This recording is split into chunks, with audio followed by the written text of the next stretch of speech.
आने वाले नए वर्ष की बहुत बहुत शुभकामनाएं, अग्रिम शुभकामनाएं देना चाहता हूं सभी मीडिया के बंधुओं को। हम मिलते रहे हैं, लेकिन चुनाव के बाद में हमारा मिलना कम हुआ है। और मैं ये कहना चाहता हूं कि राजस्थान की जनता ने जनादेश देकर के भारतीय जनता पार्टी की सरकार बनाई। माननीय श्री भजनलाल शर्मा जी राजस्थान के मुख्यमंत्री बने हैं। दिया कुमारी जी और बैरवा साहब उप मुख्यमंत्री बने हैं। मैं उनको भी मीडिया के माध्यम से बहुत बहुत पुनः बधाई देना चाहता हूं। एक बार मैंने दे दी, दोबारा उनको बधाई देना चाहता हूं। साथ ही मैं ये कहना चाहता हूं कि मुख्यमंत्री जी कल ही एक बयान दे रहे थे कि जो पिछले 5 साल में कांग्रेस की सरकार ने योजनाएं चालू कर रखी हैं उनको किसी को बंद नहीं किया जाएगा। और वो मुख्यमंत्री जी का लाइव कार्यक्रम में बयान है, कोई ऐसा भी नहीं है कि उनके हवाले से किसी ने बयान दिया। उनके बयान के तत्काल बाद में उसी दिन जो हमारे नौजवान बेरोजगार थे उनको जो रोजगार दिया गया था, हमारे राजीव गांधी युवा मित्र इंटर्नशिप कार्यक्रम के माध्यम से लगभग 5,000 युवाओं को 18,000 और 30,000 के लगभग उनको मानदेय मिलता था। 2 साल के लिए उनकी नियुक्ति राजस्थान की सरकार ने की थी।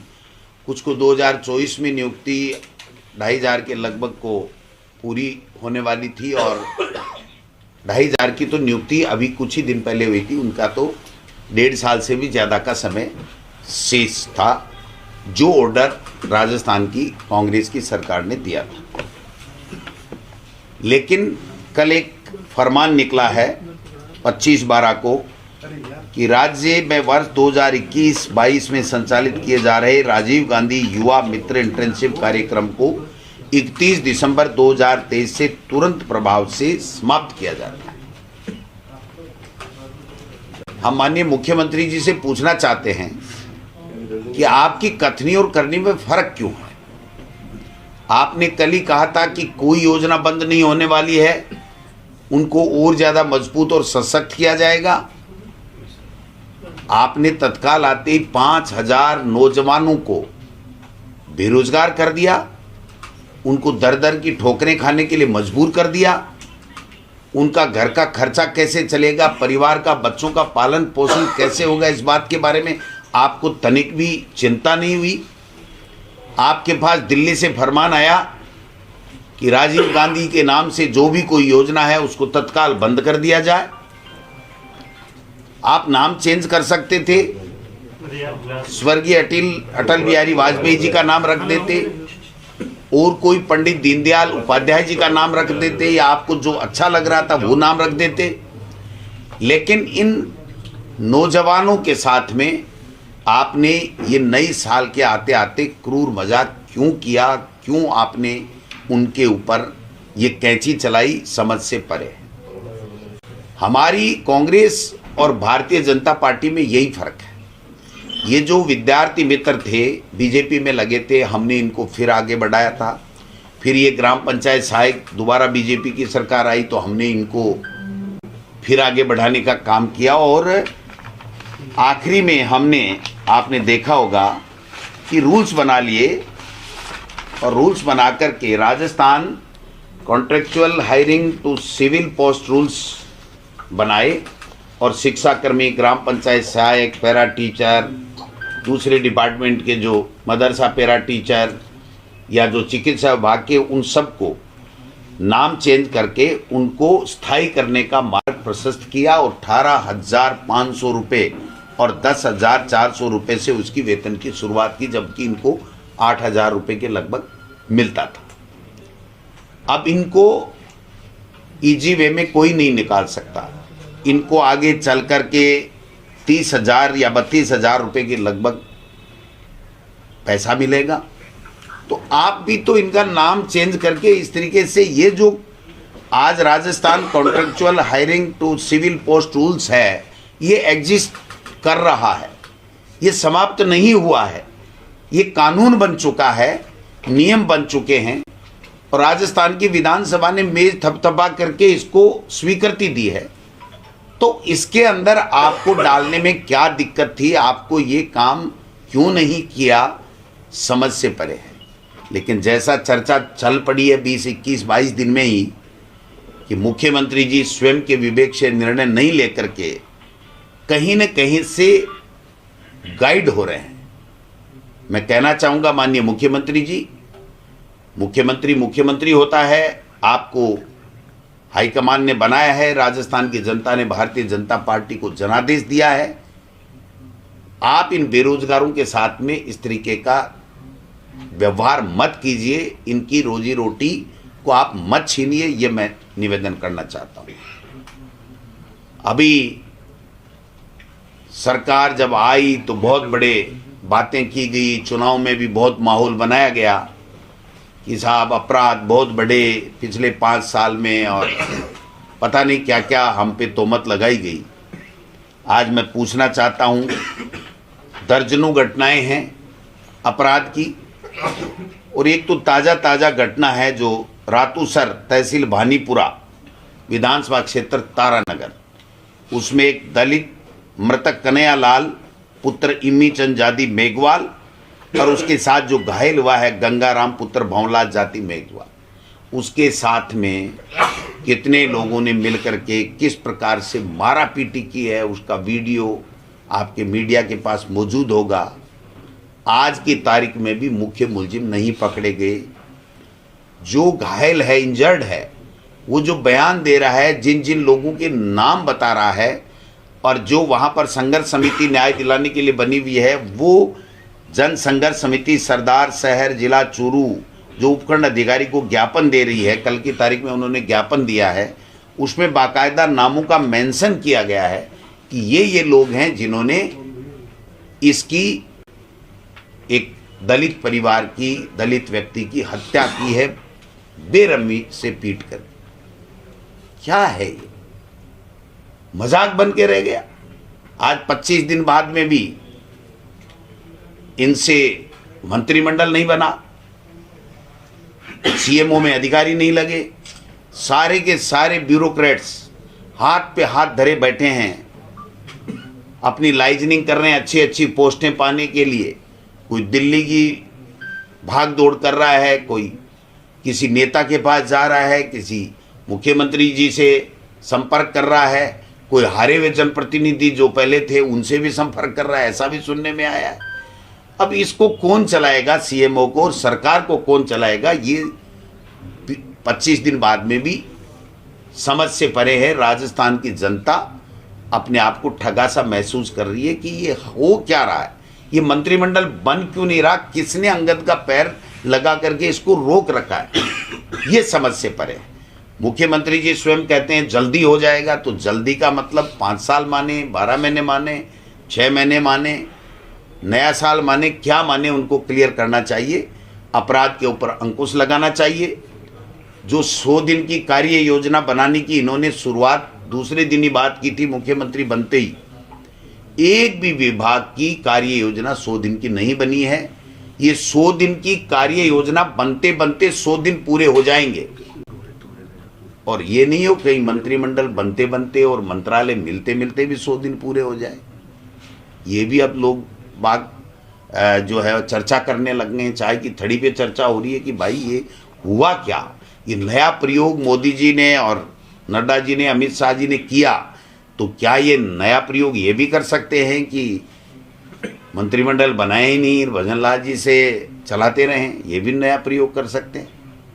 तो ये जो संशय है सरकार नहीं बनने का, इसको दूर करना चाहिए, अपराध पे अंकुश लगाना चाहिए। जो तारानगर विधानसभा क्षेत्र के गांव रातूसर में जो दलित के साथ में मारपीट करके, घिनौना कृत्य करके उसकी जो हत्या की गई है, उसके जो मुलजिमान हैं वो बयानों के आधार पे उनको ट्रेस करके तुरंत उनको गिरफ्तार करना चाहिए।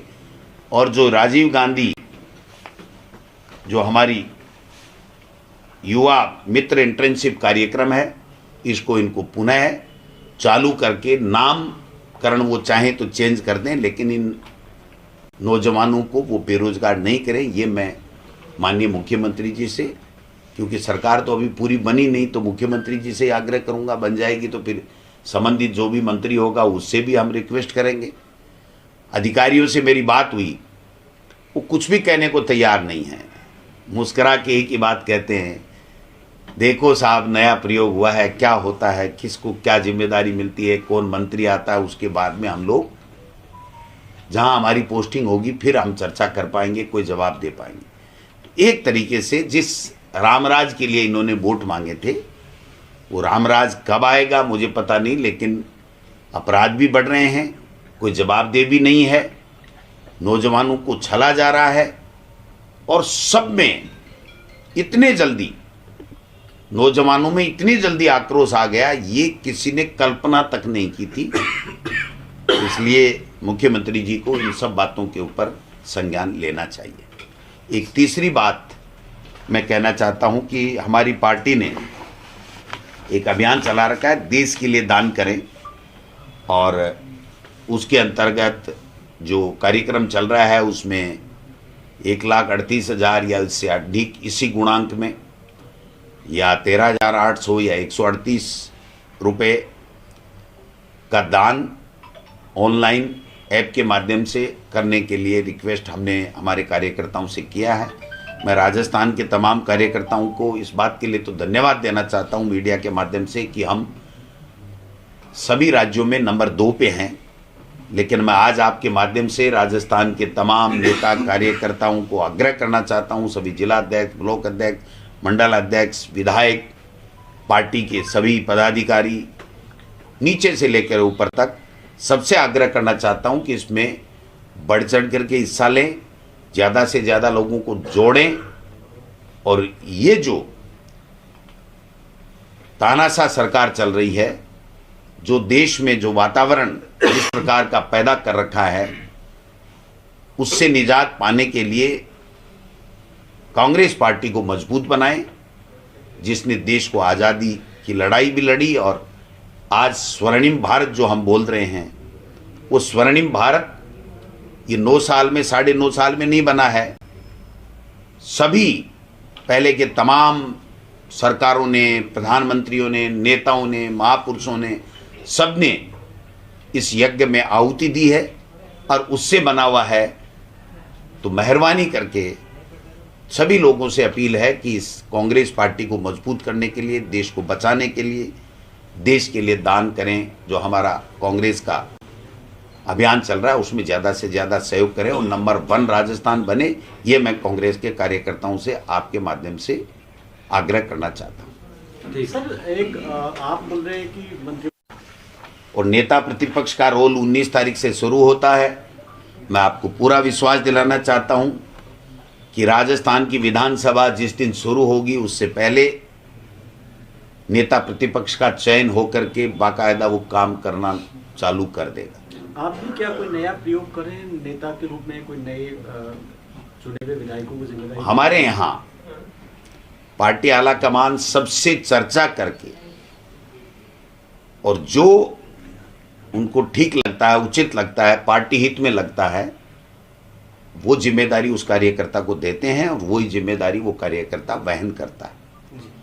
हमारे बीजेपी की तरह नहीं है भाई, सबसे चर्चा करके फैसला करते हैं। वहाँ पर तो राजनाथ सिंह जी आए, उनको जब तक होटल में आए तब तक यही पता नहीं था कि मुख्यमंत्री और उप मुख्यमंत्री किसको घोषित करना है।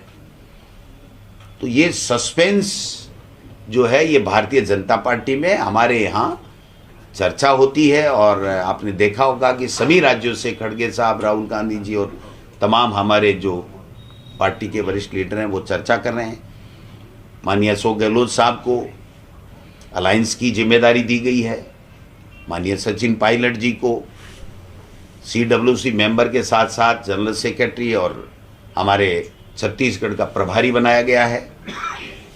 भंवर जितेंद्र सिंह जी को पहले से जनरल सेक्रेटरी और CWC मेंबर हैं, उनको साथ में एक स्टेट और दिया गया है असम के साथ में।